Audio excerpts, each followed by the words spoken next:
Thank you for listening to The Luminous Mind, episode 96. Until we shift education from something that we're doing to kids towards something that they're pulling towards them and they're seeing the opportunity and value that it's bringing to them, we're going to continue to have the same problems.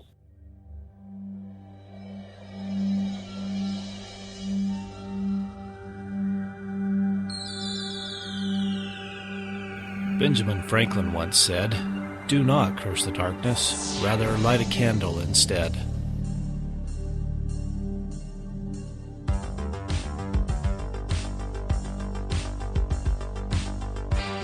If you're ready to set your mind on fire, then prepare yourself for the Luminous Mind with your host, Rebecca Bowman.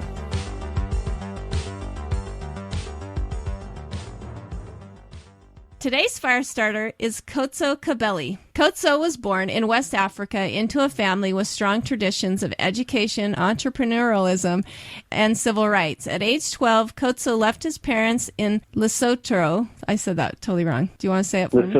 Lesotho. To pursue his education. He graduated from University of Texas in Austin in degree in economics and pursued graduate studies in human and organizational development. Over a 12-year period, Khotso served as the executive director of Khabele School in Austin, Texas. He grew the Khabele School from 4 employees to over 100 and from 9 students to over 500. As a trainer and visionary, he has spoken to thousands of people, WED and Eros. South by Southwest. Oh, yeah, South by Southwest. South by Southwest EDU. And Eros? Yeah. So, okay. Khotso brings a deeply transformational approach to both education and business development. As co-founder of KhabeleStrong Incubator, Khotso is responsible for a philosophical and organizational design. His passion is to create and enliven an engaging culture for the whole community. In addition to his responsibility at KhabeleStrong Incubator, Khotso is the Vice President of Business Development and Strategy for Trails.by, a disruptive software that empowers learners to curate and map relevant knowledge and use their own educational process.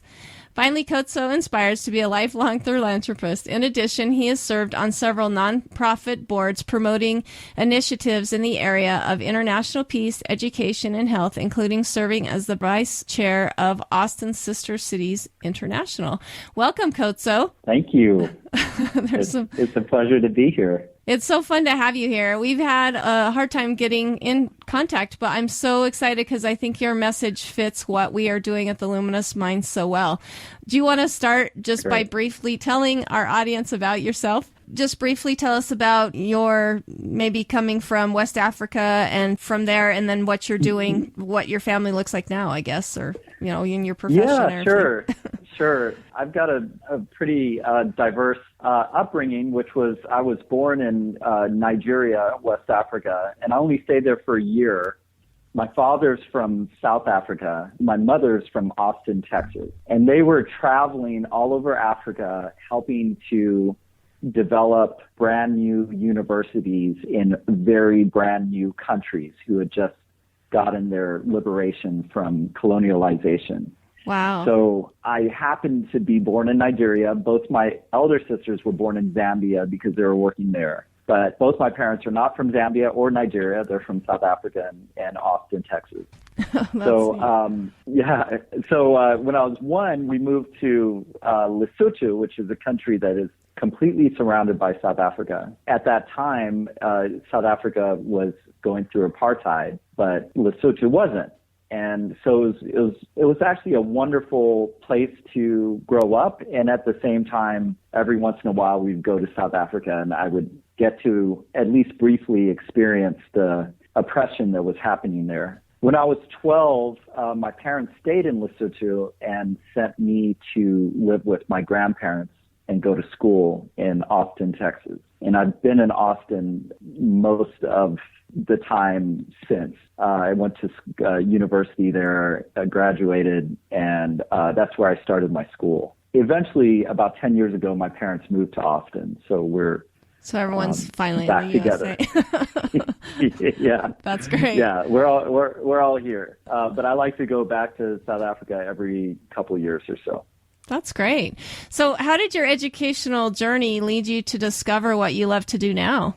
So one of the things that I was privileged to experience from all these different countries and homes and cultures that I grew up in was very different takes on what it means to be a teenager or what it means to be a child. Each culture, I noticed, had a different expectation on kids. And what I especially noticed was in the United States, relative to the expectation that was in Lesotho, it's very low. You know, we assume that kids are going to be extremely rebellious, that we can't trust them here. I'm not saying everybody's like this, but this is kind of the default. Yeah. And when you go see the way that public schools are designed, a lot of times they're designed to take that into account. You know, there's only a couple ways to get in and out, and sometimes you've got police roaming, and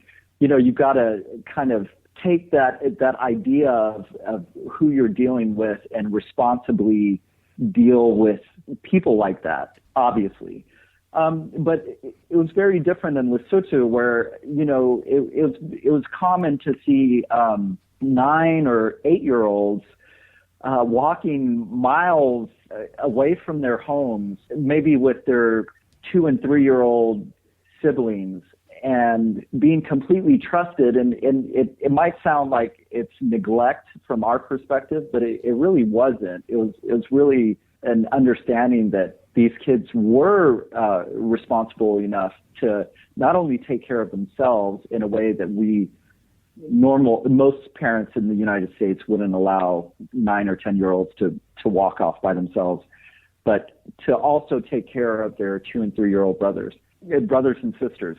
That experience and the contrast that I was seeing kind of gave me it ignited a question of what really is possible for human beings at that age, 8, 9, 10, 11, 12, on and on. You know, and how much are we affected by the culture that we're raising them in versus what is actually possible.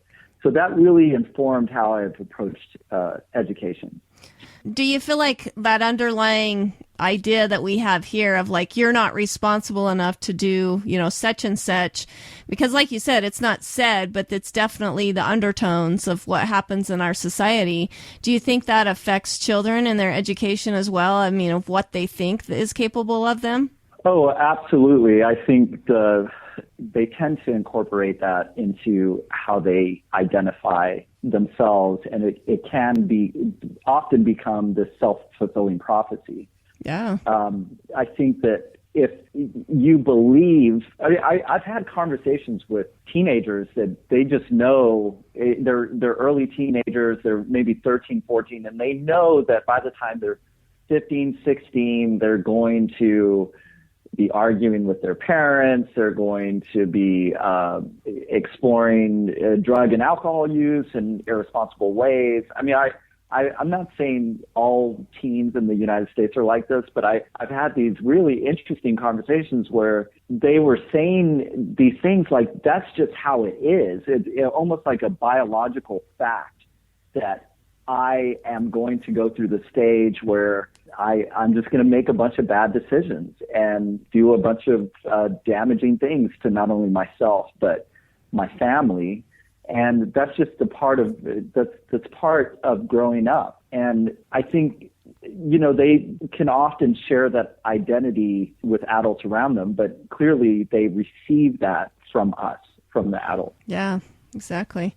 So with all this experience, how has your paradigm about education, your philosophy changed over time? Well, how that idea of culture ended up affecting the way I approach education has been huge. I've really taken education as significantly a cultural event, for lack of a better way of saying it, meaning that you can create a school, one could create a school with books and great computers and the best technology, but if the culture within the school is one that is either numbing or oppressive or disconnected or uninspiring, you're not going to get the type of development, the natural human development that you would if you didn't have those materials, but you had an inspiring, enlivening, engaged culture.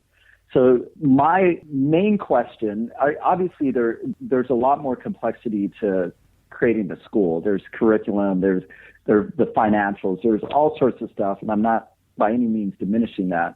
But what I am saying is that biggest question for me that's driving how I approach education is how do I create and foster a culture where teens can see themselves outside of the cultural identity of what they're supposed to do, that they're getting from, the society around them. And teens can also get passionate about their learning experience and really get that it's really an opportunity to develop themselves as opposed to something that they have to get through in order to belong in the society, or something that they have to survive, or something that is not an exciting, inspiring opportunity, but an obligation and a burden. Even if they end up doing well, oftentimes they end up seeing it that way. And so we end up missing the type of human development, the natural human development that could happen with a different culture. So that has driven me very, very significantly. So tell me about your schools. I want to know, how you set that up, that culture or trying to change the paradigm of the culture that's within your school. Are they private schools or are they public schools, or what's the one? So they're both private schools. The first one I co-founded in 2001 called the Khabele School, and that is in Austin and has 3 campuses, and it now goes from K through 12th grade.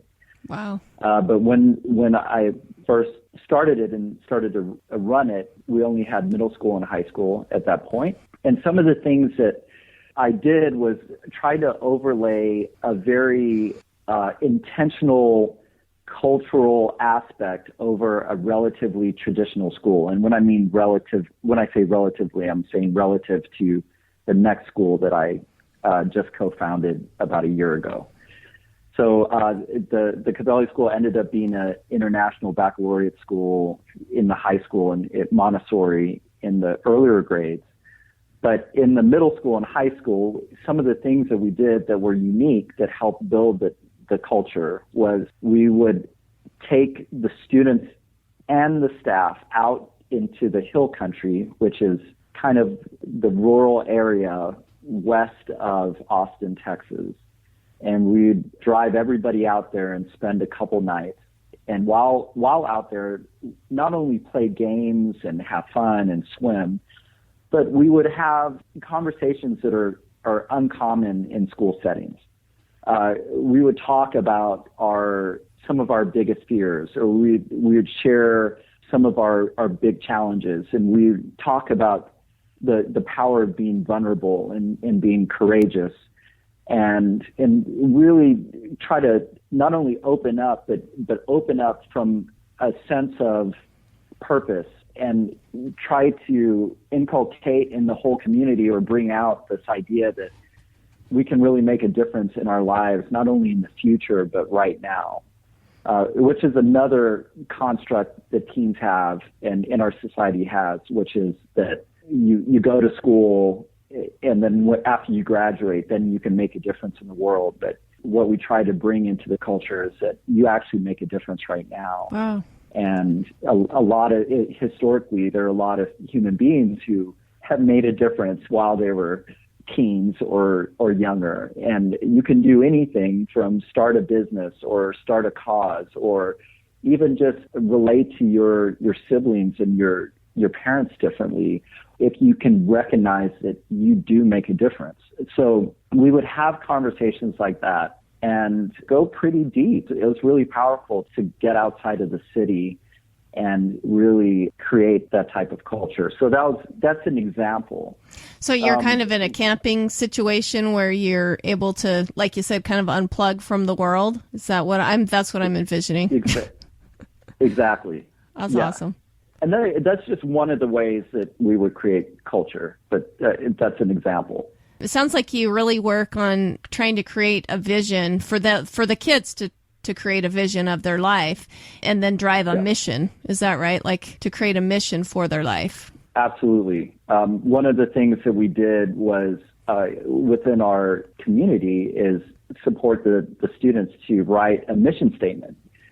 And the way we defined it, it wasn't about writing a mission statement for the rest of their lives. I mean, I don't even know what I'm going to do for the rest of my life. I don't know what 10, 15 years from now, I have no idea what I'll be doing. And I'm not really willing to lock myself into anything right now. However, I know what I'm committed to right now. And I can write a mission statement and identify my values and identify what I'm really passionate about right now, and so can a 12-year-old or a 15-year-old. We're not asking them to decide what they're, I'm going to be a doctor, and some might say things like that. I want to be a doctor one day, but most of them were looking at their lives right then and how they could make a difference and creating mission statements that inspired them, and that was the most important thing. Until we shift education from something that we're doing to kids towards something that they're pulling towards them and they're seeing the opportunity and value that it's bringing to them, we're going to continue to have the same problems. Oh, I love that. That is very true.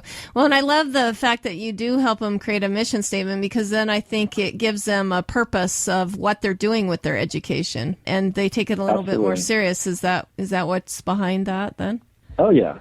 Yeah. And then, we would check in with this mission statement throughout the year, and they could create goals that were sometimes academic and sometimes not academic that were reflective of that mission statement, and get the support from their fellow students and from the teachers to fulfill those goals.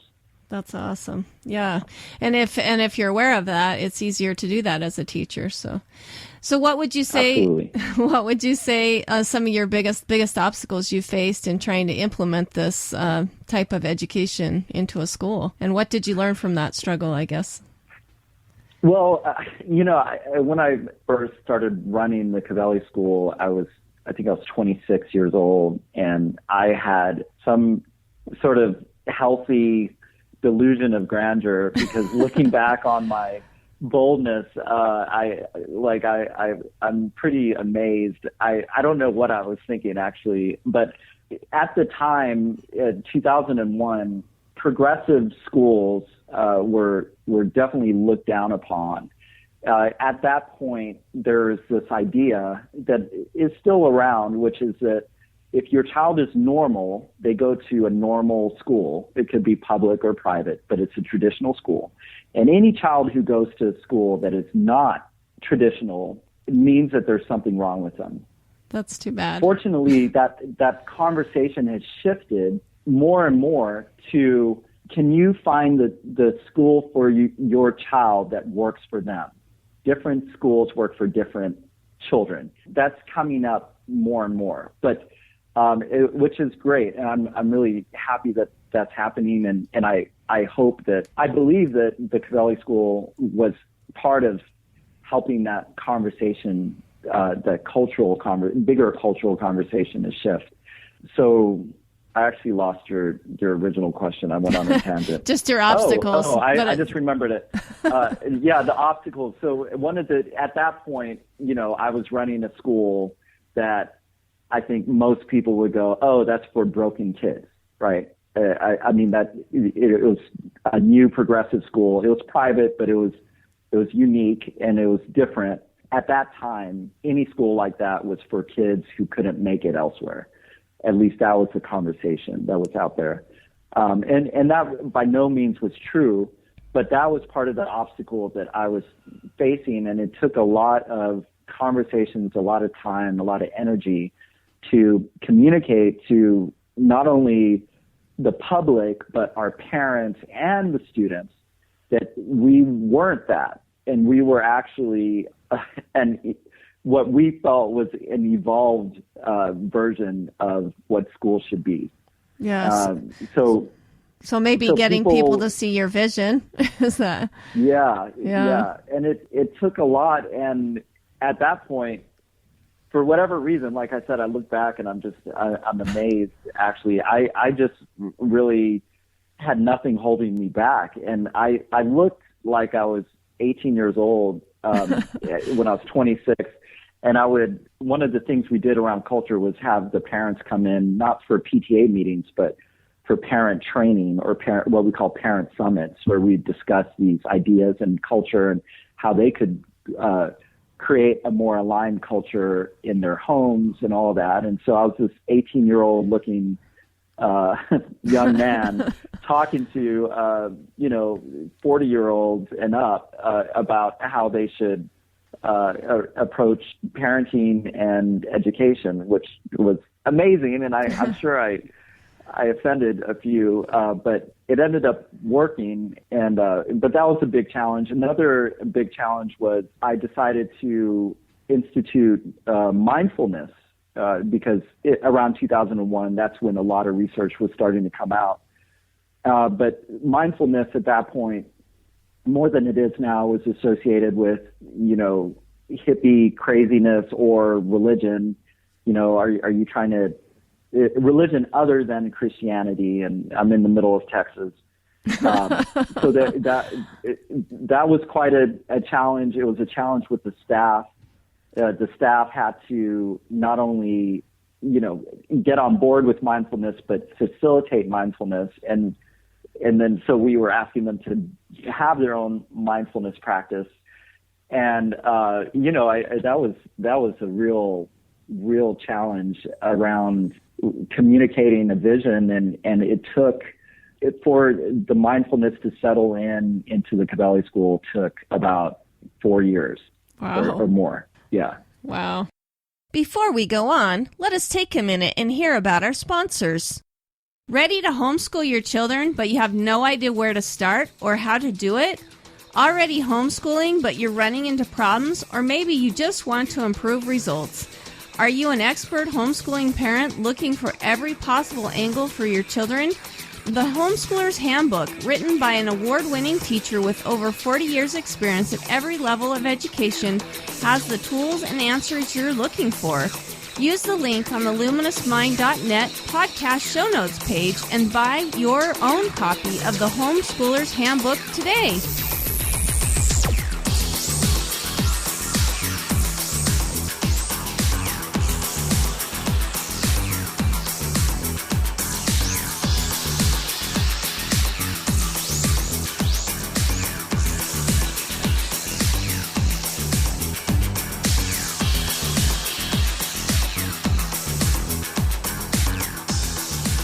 Welcome back to the Luminous Mind with Khotso Khabele from the Khabele Schools in Austin, Texas. So with your schools, what have you seen, or what successes have you seen? Maybe we should talk about, before we talk about that, talk about what you're doing now with the KhabeleStrong Incubator. Is that different than your Khabele schools? It is. It's very different. It's a very different model. And when I started the Khabele School, it was kind of swinging for the fences, so to speak, at that time in education, because there just weren't many schools like ours. Now, this new school, I'm basically doing that again with my co-founder, Michael Strong. What we're doing is, whereas the Khabele School was a culture, an impeccable, intentional culture overlaid over a traditional school, the KhabeleStrong Incubator is an impeccable, intentional culture overlaid over a very progressive school that is focused on what we call conscious entrepreneurship. And so at the KhabeleStrong Incubator, the students don't have a bell schedule like they did at the Khabele School. There are no grades like there were at the Khabele School. It's a very, very different model. It is still based off of like I said, the commitment to a really intentional culture, and mindfulness is a daily practice there. But we encourage our students to start projects and businesses, and they just have way more of a field to roam than at more traditional schools, including the Khabele School. So it's a very different model in that sense. Is it online, or is it a locally done school? It is. It's currently just locally done, but okay. We've talked about having an online version. But since we're so hands-on and culture-focused, it's very difficult to create a purely online version of what we're doing. Yeah, because you need the mentors like in your site type of thing. So absolutely. Awesome. So what successes have you seen with both of these schools projects? Well, I think with both, I'll just talk about both at the same time right now. The main successes for me are the amazing transformations we've seen in people of all ages who are part of the community. One of my values around approaching education is that it's not just about the kids. I think that when things become just about the kids, it puts a distortion in how we approach education and community, because we as adults are less likely to take the responsibility to do our own work and development. Part of educating kids and facilitating their development is that we are educating ourselves and facilitating our own development. So when I think about the successes, I think about not only the young people who maybe went from being depressed and disenchanted and disengaged and not being able to see a future to within a year or less really having their light shine again and having their parents go, wow, I got my child back. That means a lot to me. What else means a lot to me is stories like we had a parent who was an actuary, and he made a lot of money, very successful actuary, just hated his job. And he sent his children to the school, and his children would come back every day and in the evening talk to him about their mission statements or their purpose in life. And it started seeping in to his life and how he saw himself. And because of his kids being at the school, he quit his job and pursued his dream of becoming a teacher. And he became a teacher and eventually started teaching at one of my schools and is still there and is happier and more fulfilled. And he got to not only receive lessons from his children, but to model back to them what it means to live your passions. Wow. And it really significantly changed their family. There's another couple who, because they sent their child to the school, they're convinced that it saved their marriage.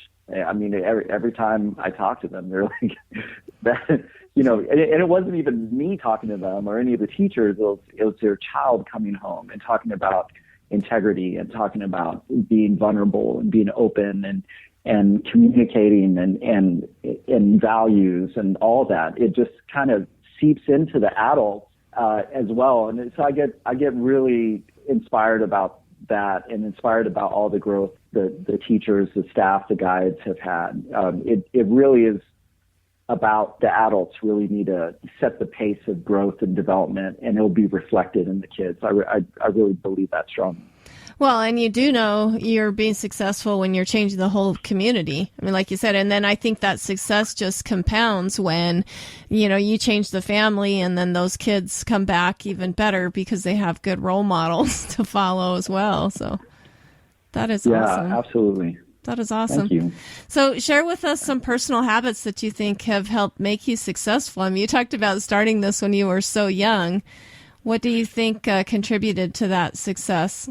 Well, so one is, interestingly, the That's a great question, by the way. I love this question, and I'm curious about what's going to come out of my mouth. But the first thing that popped up in my head is that one thing that really helped me was reading, and in particular, not just reading biographies and nonfiction, past-based things, but it actually helped me significantly to read futurist-oriented magazines and books that really gave me an insight into not only the trends that were happening, but the type of world that I was supposed to be preparing these kids to enter, which was going to be radically different from the world that I entered when I graduated.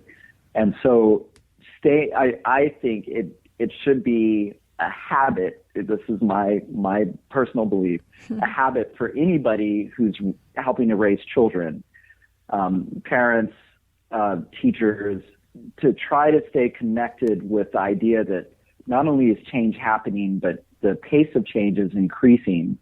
And we can't figure out exactly what the world is going to be like for these kids when they get older, but we could try to get a sense of it and allow it to pragmatically inform how we approach their development. I think that's really important. Another habit that has been very important for me is mindfulness practices. Of course, as you know, I strongly recommend that, and I've not always been perfect, but I've kept an ongoing meditation and more recently daily yoga practice for more than a decade now, and it's been really powerful for me, and it's helped me I think make clearer decisions and better decisions. That is great. Awesome. So do you have any advice or encouragement to somebody who's kind of just starting out, either other teachers or parents or people who want to inspire our youth? Well, just for people who would love to start their own school or learning community, I think this is the best time to do that. And this is at least one of the best countries on the planet to do that.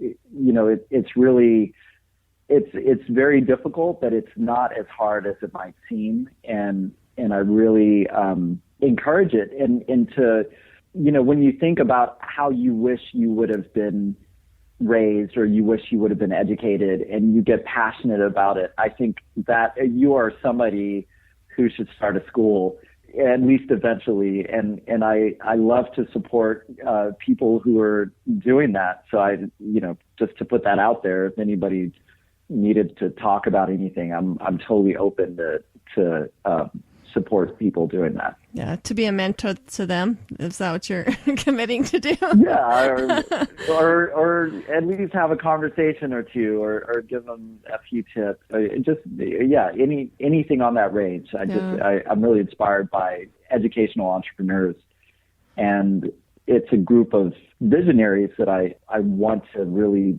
dedicate at least the next 10 years to supporting. That is awesome. Well, and don't you feel like being so involved in education like you have been, I mean, you really do have a window into affecting the future of what our nation and what these children are going to be like. Do you feel like that? Yes, I do. I absolutely do. That's awesome. All right. Yeah. So to go with that, if you could leave a legacy, what would it be? That's a great question. The legacy that I would love to leave is that it becomes common sense and expected that places of learning, including schools, learning communities, are really opportunities for people to build on their strengths, build on their passions, and pursue their dreams, and are real opportunities. I do feel like we're going in that direction. The other part of my legacy that I would also love is that people continually question more and more the mental models that we have around what it means to be a teenager. and that it hopefully moves towards teenagers or human beings who have their own spirit and commitments and passions. And if we can support those coming out, they really can be active contributors to our society right now. They don't have to wait. They have something to offer right now. Well, and if we empower them to do the here and now, can you just imagine what the future would be like as they become adults too? So, yeah, I mean, make it happen now. That's neat. Yeah, awesome. And part of why I think that's starting to happen anyway, that has nothing to do with educators, is technology. I mean, oftentimes, I was on the flight a couple weeks ago, and I met a woman who works for, I think it's JW Marriott or something, but she was sitting next to me, and she's like 23 years old, and she runs a huge team. And I was asking her, what are the ages of the people who report to her? And she said, well, they're somewhere in their 40s and 50s. And, and I said, well, wow, is that intimidating for you? And she goes, no, because I work in the area of technology and social media. It's really not like that. People look up to each other, not based off of age, but based off of your skill set. And as we know, oftentimes the youth coming up are better at certain things than we are. So everything is kind of leveling out anyway already. I think that adults are a bit slow to respond. And my new school, the KhabeleStrong Incubator, we really wanted to be very quick to respond to that and really not come with the old school mindset of what's possible for kids and who's the authority and who's teaching whom. It's really more of a collaborative learning space where we do take on extra responsibility of guiding and supporting and facilitating, but oftentimes they also are guiding, supporting, and facilitating, and they're also responsible for pursuing their learning. Wow. So maybe a little bit of humility for us old adults to really see kids and value them. So is that? And absolutely. Don't you think sometimes too, our traditional mindsets, they really do hamper our growth to be able to expand and be more innovative because, we're just trying to follow kind of what was going on in the past, but the world has changed so much. Do you agree with that? Or that's awesome. Yeah, I really do. Awesome. Great. All right. Before we say goodbye, do you have any final parting words of advice or maybe a favorite quote you'd like to share? And then give us your contact information so that people can check out your amazing schools. Okay, great. Well, let me start with that. My new school is www.Khabele, Khabele, strong.org. The school that I co-founded in 2001 is located at Khabele.org. And my email address is Khabele@gmail.com. So it's lots of Khabele. Lots of easiness there. So I have a very simple quote that I guess I would love to leave the audience with. It's very simple, but it's inspired me for quite some time, and it's by a philosopher named Jiddu Krishnamurti, and he said, "Intelligence is the capacity to think freely without fear. Intelligence is the capacity to think freely without fear." That's awesome. And that's really inspired me not only with the schools, but in my home. And even internally with myself to try to create these contexts or settings where fear is decreased as much as possible, and whatever naturally happens out of that has tended to be much more mindful and powerful and useful than when I personally am in a state of fear, or my home life has a culture of fear, or my school has a culture of fear. So I think, when we make big decisions in our life, or create mission statements, or go navigate through whatever we're going through, the more we can try to reduce fear, whether it's through mindfulness practices, whether it's through a supportive community, whether it is through getting rid of maybe very dysfunctional relationships, whatever it is that we can do to decrease fear, opens up a space for us to really be wise, regardless of what age we have. And I've seen this with 12-year-olds and 8-year-olds and my own kids who have said some of the most profound things and made some of the most wise decisions, and just blown me away when they are outside of a fearful state.